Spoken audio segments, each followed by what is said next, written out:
everyone. Thank you for being a part of our conversation with Rachel. This is really, really, really exciting.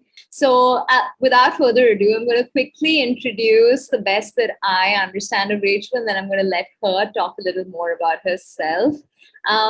So, Rachel's the executive director for BC Ferries. She manages supply chain management. She's also the co-chair of the Sustainable Procurement Pledge, which is fabulous and very exciting. I want to learn more about that. She's worked before this with the Canadian Western Bank, with BCLC, with WorkSafe BC. So she's just risen the ranks in the space of procurement and the supply chain management. And it's just fabulous. I found a YouTube video of Rachel from 2011, and just to see her journey from there to now is just really inspiring as a woman. So thank you for doing this work and being with us tonight, Rachel. I'll let you introduce yourself a little more. Thanks, Devangana. It's my pleasure to be here. I'm excited to be here as well and to share a little bit about my journey with you and the attendees. I see some familiar names here. So good morning for everybody that's in Canada. Good afternoon for everybody that's somewhere else in the world. I know that Procurement League is a platform that reach so many professionals in procurement supply chain throughout the world. So I'm sure we may have an opportunity to be asking who is attending from which country, which would be fun if you can put in the chat. But a little bit about myself. I have been working, as Devangana was saying, in procurement and supply chain functions for a little over 22 years now. And I really enjoy, good morning, Heather. I really enjoy working in procurement because I think it's fascinating, the type of work that we do, and we will definitely be exploring a little bit more about that. I have an opportunity throughout my career to work both in private and public sector, which is fantastic because you see both sides and different nuances of each of these sides. Stakeholder engagement can be a little different as well. And so I'm pretty excited to be here today and then talk a little bit about that tonight and explore my journey with Procurement League and all the amazing attendees. I saw Ken Lopes, I saw Canada here, Heather, I saw India. So yeah, welcome everyone. Very excited to be here. Yeah, we've got a little global representation here, Brazil and India and Kamloops, and there's a lot. Yeah, wow, that's really exciting. Thank you everyone for being here. So before we get into it, I'll quickly also introduce myself. I'm Devangana. For 60% of my time, I run a Y Combinator program for kids on the spectrum of autism to push them into giftedness. Other than that, I lead community engagement for Procurement League. And then I've just authored a book, Desierto Florido, which is out for orders globally. The word actually comes from Chile. So anyone who's from South America would know of Desierto Florido. And yeah, I'm really excited to do this role at Procurement League because I get to speak to some brilliant minds, and then I learn everything and take it back to my Y Combinator for gifted kids and show them their North Star. So it's a really good give and take that I do with this role. So let's start off with Rachel. I ask everyone who I chat with this question. How do you define procurement? What would be your simplest way of explaining what's procurement?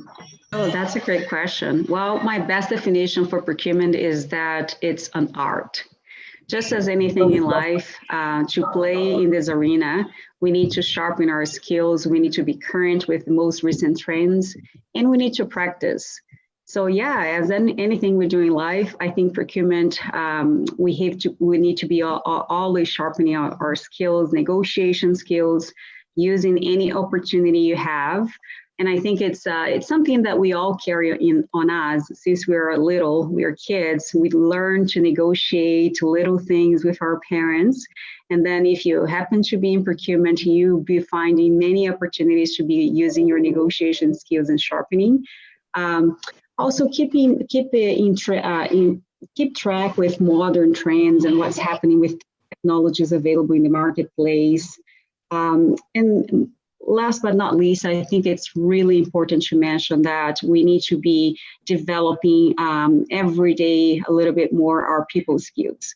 I can't emphasize enough how important this is for anyone that's working in procurement supply chain.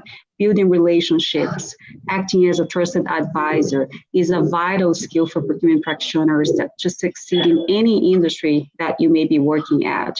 Practicing active listening is something that builds trust and build collaboration within the teams. And I think that's really important when you are working in this arena, in procurement and supply chain. Okay, so Rachel, you worked across so many roles. What do you? And I see you as a woman just risen in your leadership journey. What as a woman do you think has been your style of leadership as you've led and grown such a big massive number of supporters while you've grown so much? Because that's hard sometimes as a woman. When you rise, you sometimes don't carry along people who just support you and stand by you, but to have both of those, the best of both worlds, how did you do that? That's such a great question. Well, your question, I'm going to answer in two ways because you have so much to unpack in your question there. But I'm a firm believer that in procurement, HR, IT, marketing, just to name a few lines of work, are areas of expertise that you can transfer your knowledge and skills across industries and then focus on learning the specifics of the specific industry that you're moving into. Now, in regards to leadership style, I would describe my leadership style as a very collaborative. I make a conscious effort to connect with people across the organization. And I really believe in partnership. I believe in trust, and you only build both through relationship building. And that goes beyond your team. It's not only how you connect with your own team, but your peers that extrapolates across the organization in every work that you do. As I said at the beginning of this conversation, procurement is a central function. We are working with so many different departments. We touch so many different processes. So it is important that you build the sense of allyship everywhere you go, in every discussion, in every process. Sometimes procurement comes to the table and we are invited to discuss needs for a specific department, and we bring the knowledge, the technical knowledge to say, oh, you can do an RFP, or you should be doing an RFI, or you start discussing some of the nuances on how you get what your internal client needs, your internal stakeholders. Some people don't like this internal client terminology, which is for me, by the way. And then when you're not really paying attention to what else they are looking for, what is that you can do to do things differently beyond the black and white, not go by the book all the time, that's when you build that sense of partnership, because you're working together. You're not working with them, you're working together. It's teamwork. And I think this is really important to build relationship and trust. I love that. Okay, so Rachel, talking about leaders and leadership and all the work that you do, how do you truly define impactful leadership? That's part one. But the more important part, which I am really curious about, is what's your gauge that the leadership that you're creating and the impact that you're creating, is it enough? Is it what you intended to create? Absolutely. Well, for me, impactful leadership is the one that leaves a legacy, not only for the organization, but mainly for the people that you work with. There's no way we can live and work every day with our people and do not leave a mark, positive or negative. So I think we all should endeavor to leave a good one, making that conscious effort that I was speaking about. I heard one thing from a CEO of a company that I have worked for that has shaken me and shaped my leadership view as well. I hear he was in a meeting and he said, I can't afford to have a bad day, as this may be the only day I have met someone, and that person will carry that image of me for the rest of their lives. And that was something that I paused to think about, because my first reaction was, wow, tough life. How can you not allow yourself to have a bad day? We all do. But that second part of what he said has strongly resonated with me. The part that you might be meeting that person for the only time in your entire life. And that is the image that that person or the team will carry about you. So he was very right when I thought about that. It's not about me, it's not about us, but it's about others that are surrounding us. And we all do have bad days. We all have bad weeks, sometimes even bad months, but so everyone does. Can you imagine how chaotic it would be if we all decide to have bad times together at the same office? It would be very complicated. So what do? Because we all do have those bad days, bad times. We all go through this tough times in life. We can choose to be quiet. We can choose to work from home. We can choose not to be surrounded by people as much for those days or for those times. Mainly, we can choose to be kind. I think it's the message that I share with my team. And I'm the first one. When now we're working remotely with the pandemic, everything has changed. And I have been making an effort to be more present at the office now. But when you used to have everybody in the office every day, I would always scan my team and see if I feel someone that's not looking so well, or the tone of voice is telling me something. The body language tells you a lot. I would be the first one to say, hey, let's go for coffee. Let's talk about how you're feeling today. And having that kindness and consideration, empathy for others, it is a vital component for a good workplace. And I think it's also a good recipe for a happy life and healthy life. So, I think I want to share that, because this has a lot to do on how you can define an impactful leadership. Is how you show up every day to your team and to the office. So I have a follow-up question as somebody who's also led big teams. And Rajiv and Rachel, you both are extremely kind, empathetic human beings. I just sense that by the comments. I know that through the team Rajiv has built. How do you balance goals and leadership of the team? Because sometimes both of them don't work in tandem. Very high goals need to be met, but your team's capacity is only that much, and you either you hire really well or you push your people really hard, but something has to, or you just give up on the goals and settle for lesser goals. How do you manage all of this without losing your sense of people, but also without losing your goals? That's an excellent question. I've struggled with that a lot, and I'm sure a lot of people who've led teams here have struggled with that. So I'd love to hear your thoughts. That is excellent. And I really like this question, because I am very goals oriented. People that have worked with me together in the past throughout my career, they know that. I tell them, let's climb that mountain. I don't tell them how to get there. And then when we share the vision, I will rely completely on my team to get done what they need to get done. And the way that I think you support that, being still people-oriented, and why you try to achieve the goals, is paying attention to your team and having conversations, touch points over the journey, right? So you're trying to achieve something for a year or a quarter, whatever the goal and whatever is the time frame. You need to have frequent touch points with your team and not come at the end and say, is it done?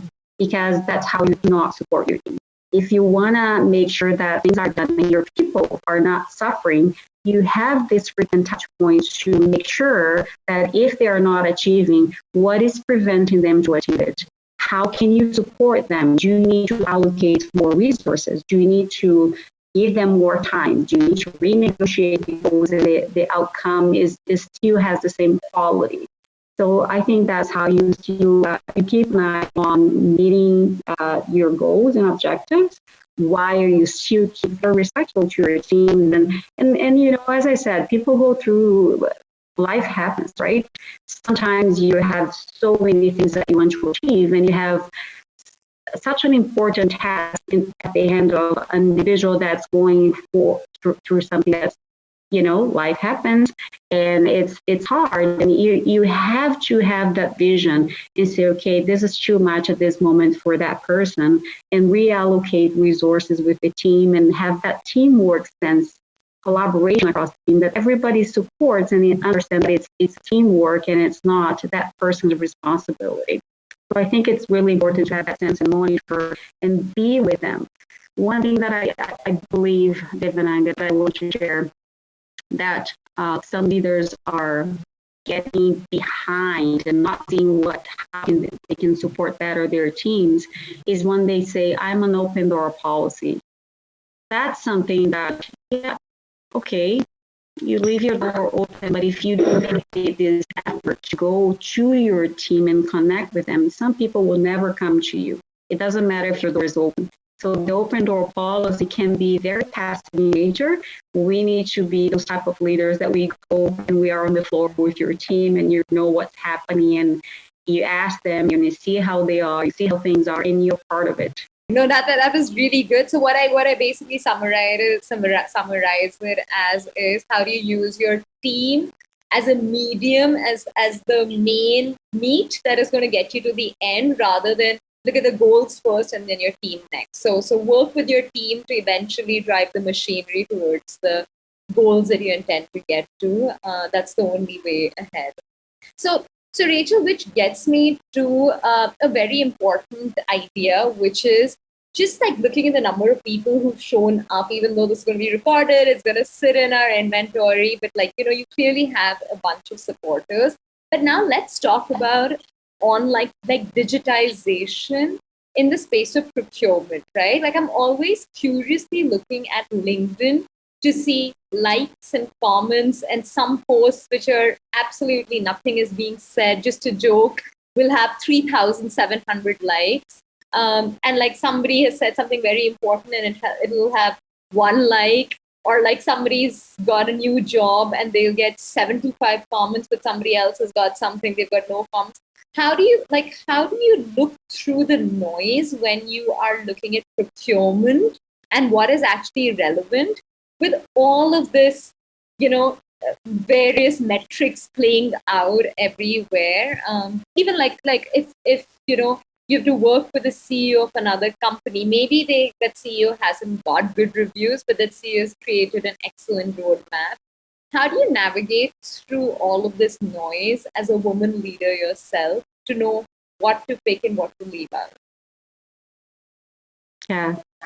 Yeah, you're right. There's so much noise today. We are inundated by social media by all means. The first thing that I do personally is to select what is important. So I've heard so many people asking in the past, well, I sent you a message in Facebook 2 months ago, and I'm not a Facebook person. I tend to focus my energy more on the professional side, and the people that I really want to connect, I connect personally. I do not connect through social media. So that's a message. If you're taking a response, it's easier to get me to respond to you quickly on LinkedIn than try to use social media, Instagram, Facebook, etc. Nothing against any of the technology that we have out there, but the problem is we don't have time to be on social media unless you're connecting too much with your virtual friends and forgetting the real ones and your family. So you need to be there selective with your time. Time is precious and time never goes back. Once time passes, you never get that time back. So looking into technology, LinkedIn, what is interesting is really what catch my eyes. I try to keep myself very current with technology. What are the modern trends that are there? What can be meaningful to the organization that I'm working for at that time? Because as I said, it's dynamic, it changes, right? Sometimes you are trying to solve different problems. We're trying to focus in something more specifically, and you're looking for something. So if I'm looking for something, I'm going to be very curious, even as a step before we think about looking seriously about bringing something to the workplace or to the organization. I can't read everything. I agree with you. Sometimes you're trying to connect and see things on LinkedIn. If you're scamming freely, it's nice to see some people liking this and that. But if you're looking for something, if you're doing research, there are lots of platforms that you can do that, and you have to be very selective according to what you're researching, what you're looking for. Otherwise, you're going to be so confused. Technology today moves at a pace that sometimes we cannot even keep up. So when I'm reading, I've seen so many things. I'm looking to solve problems with supply chain, with the logistics side of things, or how to improve some of this thing, or real tracking solutions. So you need to be very specific about what you're looking at, and you can't scam everything, but go and focus and read what you're looking for, what you're trying to solve for your organization. And I think that's a very good use of your time, everyone's time. Yeah. But actually to like have a hawk eye for what you're really looking for and not care about the noise surrounding that. Amazing. Which brings me to the next logical question, Rachel, which is, I'm sure procurement and the supply chain has drastically changed over the last 15, 20 years that you've been in this space. Talk a little more about like digitization in the space and just other trends that were there, that aren't there. What's changed? What's remained in the space of procurement since you began your journey? Dramatically, I would say. I recall when I started working in supply chain, that was my first job, was actually in supply chain, a supply chain function in a manufacturing company in Brazil. I see that Andrea is here with us from Brazil. By the way, if you have later, we were encouraging you to share the country that you're attending from. So we have people from Canada, India, Brazil. If you are in a different country, pop in this chat. Would love to know about it. But back to answer the question, I remember that it was a very administrative function. People would see the buyers as the buyers who would come and place a purchase order for you, either to pay an invoice, which was something that was purchased for the organization without no involvement of supply chain sometimes, or just because they want to buy something, or sometimes they would even have a quotation for you already. It was a very administrative function. In different industries, you could see a little bit more advanced, but it was stakeholder engagement was at the onset. I think that I remember that we were trying to push back in the early 2000s, the notion that we need to go and take part of the conversation with the maintenance teams, the sales team. How do we put all this together? How do we keep an eye on what we will need to buy, services that we need to hire, etc. So over this 20 years that we can see that procurement function has evolved greatly. And we now see as well the skills that are required for professionals working in procurement is completely changed as well. We're looking for people with different skills, listening skills. We spoke about that, relationship building, like the people skills, really important because it is a function, a central function that touches the organization in so many processes that you cannot have someone that does not enjoy working with people to begin with. Building relationships, stakeholders is a vital component. Plus, on top of the processes that had progresses so differently, we also have technology changing significantly. And in the past 5 years, more so, you saw an avalanche of new technologies coming. So that's where I think that we need to keep an eye on the trends, on what is modern, but don't lose sight of what you're trying to solve for your organization. Sometimes I see people saying, oh yeah, we bought a P2P system. It's fantastic. We have lots of data, but you might have an ERP that is giving you sufficient data and you have other major problems that you need to solve first before you go there. So it's not replicating even what you have done in previous employers and then you move to a different organization. There's no one size fits all technology for any organization. You need to look into the intricacies of the organization, the dynamics, what you're trying to solve, and then look into what you bring for the organization to deliver to those priorities and to solve those problems. No, that's excellent, right? Like, Rachel, talk a little more about your current role at BC Ferries, and I am also very curious about the sustainable procurement pledge that you've taken. I'm sure a lot of people here know it, but when this goes on YouTube, there'll be a lot of people who'd be curious to learn more about that. So just if you could talk about those two. Yeah, so my role at BC Ferry has been very, very interesting, very challenging. I love a challenge. I move by challenges. The organization now is going through a phase. So the vessels have a life cycle of 40 years plus. And you can appreciate that now we're getting to end life of lots of those vessels that were brought to the organization. So we're now in a very exciting moment that we're looking to planning new major vessels that will come for a replacement.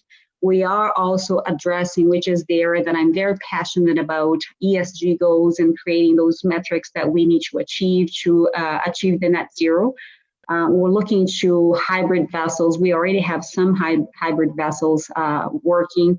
We're looking to alternative fuels that will be less damaging to the environment. We are looking to a number of opportunities to preserve marine life increasingly, which is something that BC Ferry has been very cautious about and intentionally looking to those technologies more diligently lately. So I have been part of various groups internally that are linked to the ESG goals of the organization, and that has been very exciting. My role at the SPP, the Sustainable Procurement Pledge, is a group of procurement and supply chain professionals that are across the globe. Last year, they have decided to start implementing chapters locally. My chapter, the chapter that I'm a co-chair, is a little bit more open. We have chapters, for example, in the UK, in Germany, and in several countries, but we also have industry like packaging. Oh my God, let disappear on me. But we have like so many different chapters. My chapter is focused on public procurement, which is connecting with organizations and professionals that are in the public sector, trying to accelerate and provide them a blueprint on how we can increase and expedite what we need to achieve in public sector. Many people in public sector, they know what needs to be done, but they are always pressured by the notion that this is public money and we need to buy the lowest cost. And then the lowest cost many times will sacrifice what's the best for the organization, what are the best choices for the environment. And having that conversation, having that monitoring this situation, knowing where we have an opportunity to improve that, and providing procurement practitioners the opportunity to have those conversations and give them some tools that help and support the conversation to change that, is part of what we are doing through the SPP procurement, public procurement chapter. Sounds incredible. That's really interesting. Okay, thank you for sharing that. I'm going to ask you one last question before I'm going to open it up to all of these people here who I'm sure have lots of questions. The two questions are kind of interlinked to each other. What are the biggest career risks that you've taken in your life of procurement and supply chain management? And if a woman was newly getting into the space, or a man, whoever was getting into the space of procurement, what would be one piece of advice you'd give them based on all the risks, challenges, gains, victories that you've seen thus far? Okay. Well, that's good. Let me think about this one, but I take a risk every day. I have a very high risk appetite, and I'm constantly taking calculated risk in the areas that I'm convinced that it's the best for the organization, and trying new things that outweigh the risks. I think that's not something that I'm afraid of. I think you asked me one of the big risks I took in my career. I would say I was hired to build a procurement function from the ground up. And I remember that when I joined this organization, a month later, the pandemic came and everybody was working remotely, and I didn't really have an opportunity to have yet build relationships, and trying to build that function from the ground up and not having a strong ERP or a P2P system gave me hard time to get started. And I had then to do some work very quickly and get ready to bring a P2P system that I was convinced that was going to be the foundation for what I was trying to do by building that procurement department at the organization. And of course, first thing that I got was a straight no. I remember the IT team said, we do not have capacity. We're trying to support everybody working remotely. We need to bring teams quickly. We need to do this. We need to do that. So of course, they were supporting the organization, but I didn't felt that was getting the right support at that moment. So I need to build a strong business case that outlined all the benefits for the organization. I used the pandemic as to my benefit to say, we're now working remotely. We need to advance our processes and remove all the manual paper-based payment process that we have. So that was my selling points to get the P2P in place and out of budget approval. And again, having to deal with not having yet the relationships, it was easy for some groups to say we can't do that, which is normal, especially all the circumstances that we were dealing with. But I then came up and said, okay, if we do not have capacity, here's my proposal. We bring this system with no integrations. It's a cloud solution. We bring that on the cloud, and then year 2, we'll look into single sign-on, system integrations, et cetera, and that's how we brought the system. We were very successful. We were able to implement the system in 5 months. Everything was done remotely. Everything was done. Nobody was ever met at the office or ever met in person as we were trying to bring that such an important system to the organization. And what did I learn with that was that anything is possible when you are prepared, when you deliver to the priorities of the organization, and you have stamina, determination, and you don't take no as the final answer. You don't see roadblocks as dead ends.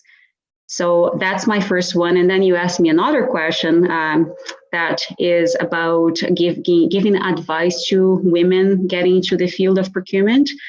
I would say be bold, don't be afraid, and don't let anybody put a gender in front of your capabilities.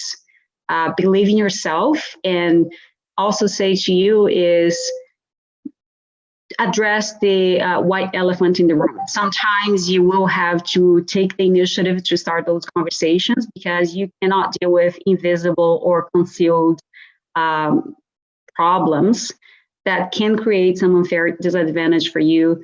Some women are facing that in dominant, male-dominant industries, but we can't let the gender determine who is doing what. We are very capable. You need to make sure that you are bold and you believe in yourself. And guess what? You're the only one that can change that.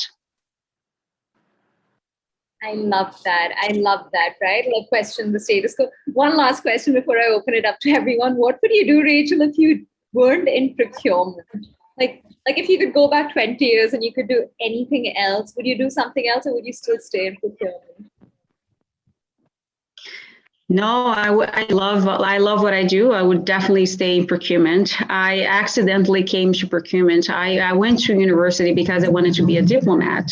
My university was international relations, and while I was in university, I was invited to this job, and I just fell in love. I said, "This is what I want to do." So I never left. I just went through specialization, MBA, and all of that because I wanted to learn more and to specialize myself. So I really love what I do. I would not do anything different.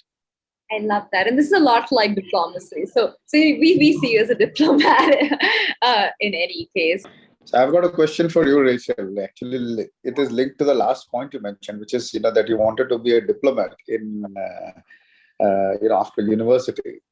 I mean, I think like procurement is actually, is the, after the CEO, the true diplomat of the company, because, head of procurement, so senior executives in procurement have the highest exposure to external business world and companies and participants, like hundreds of vendors. So, how I think procurement conducts the business really speaks volume about how company is seen. I heard you, Raj. Okay. Okay. So what would you think of that, Rachel? I think, because I mean, this is one of the things that attracted me and made me stay in this career for so long, that I just think that the exposure one gets in procurement is phenomenal. What's your perspective? No, I agree with that. I think procurement in any given organization, you have full visibility into what's happening throughout the organization, because in supporting the organization and get what they need in light of the policies and looking for compliance as well, you are seeing what various departments are buying, what are their planning, what the projects are, what's happening. You're very connected with the strategic goals of the organization. And from the diplomat side, I think we use a lot of diplomacy as well. It's the balancing act of giving the support that the organization needs to buy what they need on a timely fashion, on a creative fashion, on budget, on time. So you are always balancing that act, and having that conversation it requires a lot of diplomacy. So yes, in that sense, I think I'm still using my diplomatic skills from that perspective. Hi, Rachel, Bhavna here. Hi, Bhavna. So since you have mastered Lean Six Sigma, you are a certified Six Sigma black belt certification you have got. So it talks about continuous improvements, removing non-value added activities, wastages, and also how can you just let us know about an example wherein you have implemented your skill set in the organization which has benefited? Yes, absolutely. Well, I'll tell you one thing. The reason why I decided to get black belt certification is due to the fact that I always had a keen eye for process improvement. Many organizations that I have joined, I always respectfully challenge the status quo and ask, why do we do certain things, and why do we do certain things the way that we do certain things? So two things that we need to always be challenging ourselves, because there's always a better way. When you see stakeholders disengaged with your process, or not wanting to go through RFPs, or not wanting to talk to procurement or supply chain, something is wrong. You need to definitely engage with them to see what can be improved, what is preventing them to not entice them to work with you, and address that. And anything that does not add value for the organization should be removed. Sometimes you design a department or processes for a department based on a preference of a leader that was there, or it's a result of so many audits that you had in the past, and then one auditor came and said there is a gap here, and you implemented something. And then 2 years later, there is another audit, and someone comes and said, here's what you have to do to address this gap. And then you keep building. When you look into your process, you have so much red tape and non-add value activities that you're just creating, slowing down the organization, creating that disengagement, because your process becomes so complex. So I always provoke my team to think about, how can we improve? How can we do this better? How can we reduce the time frame? What are the activities that we are doing that add no value, and why do we do those? There's always a better way to do. So I always challenge my teams to think about, where can we improve and reduce the time frame and complexity of what we do. Decomplexing is always a word in my mind. Rachel, can I ask a quick, simpler follow-up question to what Bhavna asked? You've also done an MBA.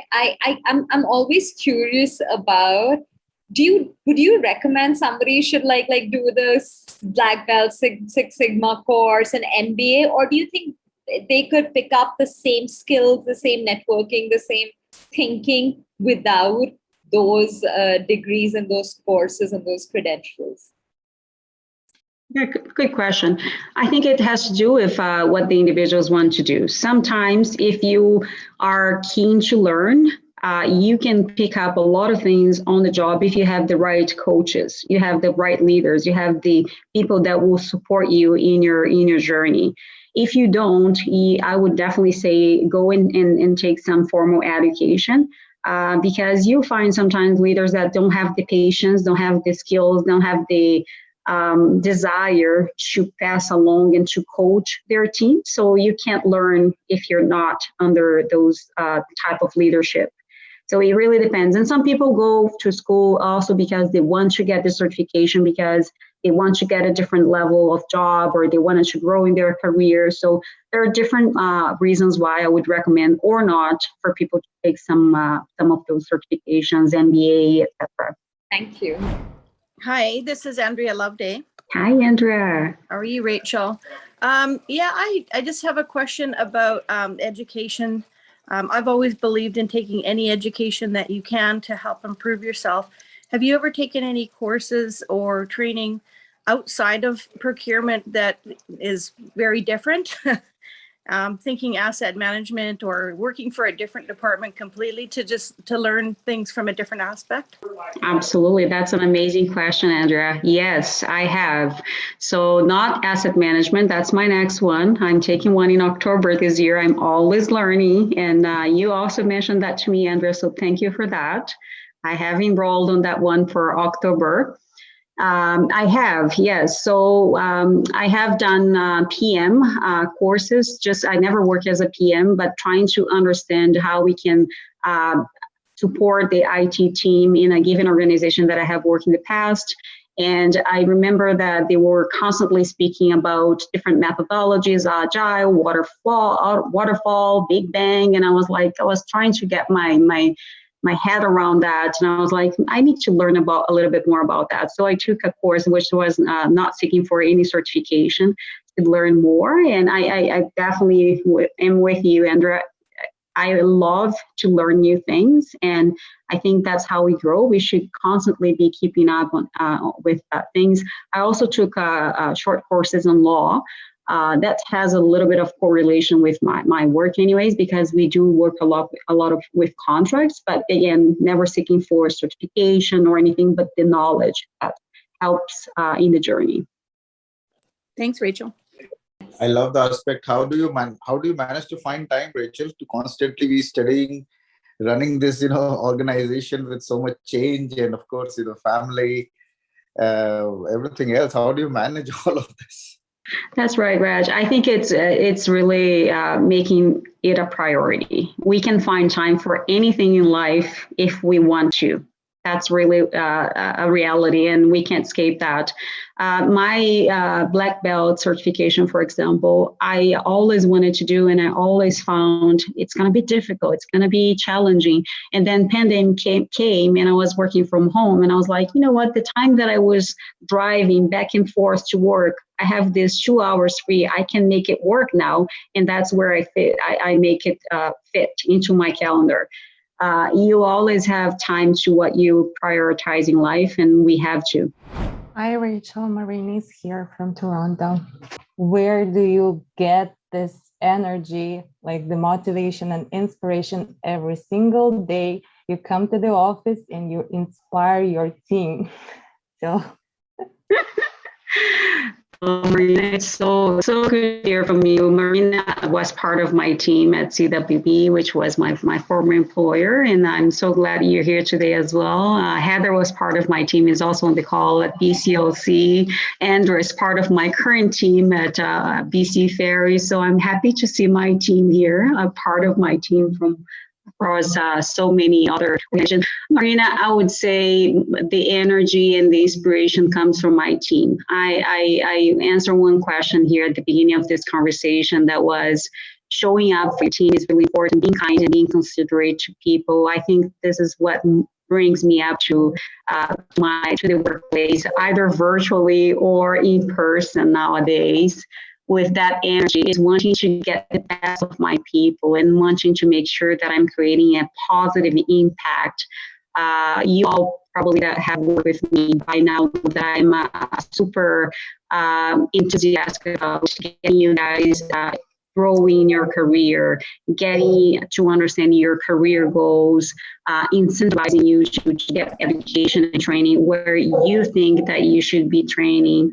So this keeps me going. I'm really happy when I see engaged teams and people that really love what they do and get enthusiastic about what we have to do as a team. And that vision, when you build that vision within your team, that's so special. And that's what brings my energy up and bring me happy to work every day. Yeah. Hi, Raquel. I just wanted to ask one last question. Like, if you can tell me what will be the key factors that a procurement leader should have, that he can be a successful procurement leader in future. Focus on your team, Kumar. I think, as I said, leadership is bringing the best of your team, and there is no leader that can do magics in any workplace. You need to have a team behind you. You need to have a team that walks together in one vision. So if the leader is able to come and share that vision, bring that passion in the team and get them engaged in the vision, everybody's going to be successful. And you have such an engaged workforce. You have people happy to achieve the goals. They will work hard because they believe in the vision. They believe in what you're doing together with them. It's part of being part of a team is really important. So my biggest advice for any leader that wants to succeed is make sure that you build a team and do not look to be the leader that's deliver things, because nobody can deliver anything by themselves. We need a team. We need the expertise and the skills and the experience and knowledge from everybody in the team. Listen to them, brainstorm, and when you see the storm, then you set the vision. Don't let this storm get everybody distracted and lost, not knowing where they go. But as a leader, it's your job to make sure that you're sharing that vision and bring them along together. Thank you for attending this, and thank you for being such a fabulous engaged audience. Thank you, Rachel. Humbled and so inspired by you. Thank you.